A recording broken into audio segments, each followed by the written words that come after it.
നിങ്ങൾ ദൈവത്തോട് പ്രതികരിച്ചാൽ ദൈവം നിങ്ങളോടും പ്രതികരിക്കും. ദൈവത്തോട് നിങ്ങൾ എങ്ങനെയാണ് പ്രതികരിക്കുന്നത്?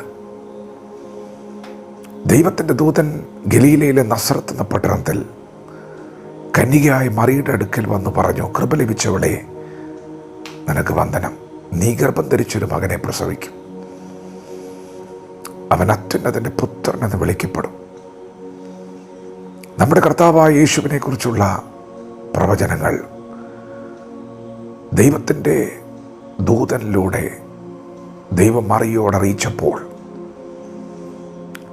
മറിയ പറഞ്ഞു, ഇതാ ഞാൻ കർത്താവിൻ്റെ ദാസി, നിന്റെ വാക്കുപോലെ എനിക്ക് ഭവിക്കട്ടെ. ഒരു ദൈവശബ്ദം കേൾക്കുമ്പോൾ അതിനോട് നാം പ്രതികരിക്കുന്നവരാകണം. മറിയ പറഞ്ഞു, അത് എൻ്റെ ജീവിതത്തിൽ സംഭവിക്കട്ടെ. പ്രിയപ്പെട്ടവരെ, ആമേൻ എന്ന് പറഞ്ഞാൽ ഒരു പ്രതികരണമാണ്. എന്നാൽ ഇങ്ങനെ മറിയ പറഞ്ഞതുപോലെ അത് എൻ്റെ ജീവിതത്തിൽ സംഭവിക്കട്ടെ എന്ന് പറയുന്ന ഒരു പ്രതികരണമാണ്. എന്നാൽ പ്രിയപ്പെട്ടവരെ, നിങ്ങൾക്കൊരു പ്രതികരണം കേൾക്കണമോ?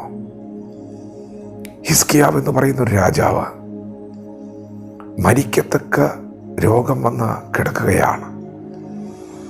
ദൈവത്തിൻ്റെ പ്രവാചകനായ യെശയ്യാവ് ദൈവത്തിൻ്റെ അരുളപ്പാട് കൈമാറുന്ന വിശ്വസ്ത പ്രവാചകൻ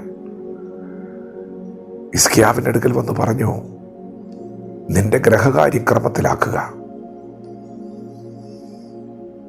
നീ മരിച്ചു പോകും, സൗഖ്യമാകത്തില്ല എന്ന് യഹോവയുടെ വായരുളി ചെയ്യുന്നു. പ്രിയപ്പെട്ടവരെ, അവന് രോഗം വന്നിരിക്കുമ്പോൾ അവന് സൗഖ്യമാകത്തില്ലെന്നാണ് ദൈവം പറഞ്ഞത്.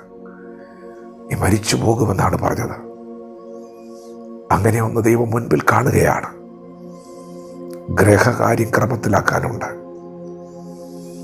ദൈവം ചില മുന്നറിയിപ്പുകൾ കൊടുക്കുകയാണ്. സൗഖ്യം ഉണ്ടാകത്തില്ല, മരണമാണ് മുൻപിൽ. പ്രിയപ്പെട്ടവരെ, അങ്ങനെ ദൂത് പറഞ്ഞ് പ്രവാചകൻ കടന്നുപോയി. ഹിസ്കിയ രാജാവ് ചുവരിൻ്റെ നേരെ മുഖം തിരിച്ച് ദൈവത്തോട് നിലവിളിക്കാൻ തുടങ്ങി. ഹിസ്കിയാവ് ഏറ്റവും കരഞ്ഞു. ദൈവമേ, അവിടുത്തെ സന്നിധിയിൽ വിശ്വസ്തയോടെ പരമാർത്ഥതയോടെ അങ്ങേക്ക് പ്രസാദമായുള്ളത് ചെയ്തത് നീ ഓർക്കണമേ. അവൻ നിലവിളിക്കാൻ തുടങ്ങി, അവൻ കരയാൻ തുടങ്ങി. പ്രിയപ്പെട്ടവരെ, നമ്മുടെ ദൈവം കണ്ണുനീരിനെ മറികടന്നു പോകുന്ന ദൈവമല്ല. ഇവിടെയും മനുഷ്യൻ്റെ പ്രതികരണം കണ്ണുനീരാണ്, നിലവിളിയാണ്. വീട്ടിൽ നിന്നിറങ്ങിപ്പോയ പ്രവാചകൻ വീണ്ടും ഹിസ്കിയാവിൻ്റെ അടുക്കേക്ക് മടങ്ങി വരികയാണ്. വീണ്ടും ഒരു അരുളപ്പാട്, ദൈവത്തിനൊരു ആലോചന നിന്നോട് പറയാനുണ്ട്. യഹോവ നിന്റെ പ്രാർത്ഥന കേട്ടു, അവൻ നിന്റെ കണ്ണുനീര് കണ്ടിരിക്കുന്നു. നീ മരിക്കത്തില്ല. ദൈവം നിന്റെ ആയുസ്സിനോടൊരു 15 വർഷം കൂടി കൂട്ടാൻ പോവുകയാണ്. പ്രിയപ്പെട്ടവരെ, നിങ്ങളെങ്ങനെയാണ് ദൈവത്തോട് പ്രതികരിക്കുന്നത്? നെഗറ്റീവായ ഒരു സന്ദേശമാണ് ആ മനുഷ്യൻ കേട്ടത്. പക്ഷേ ആ മനുഷ്യൻ നിലവിളിച്ചപ്പോൾ അടുത്തൊരു സന്ദേശം, അത് പോസിറ്റീവാണ്. ഇന്ന് നിങ്ങളുടെ മുമ്പിലെ സാഹചര്യങ്ങൾ നെഗറ്റീവാണെങ്കിൽ ഒന്ന് നിലവിളിക്കാമോ?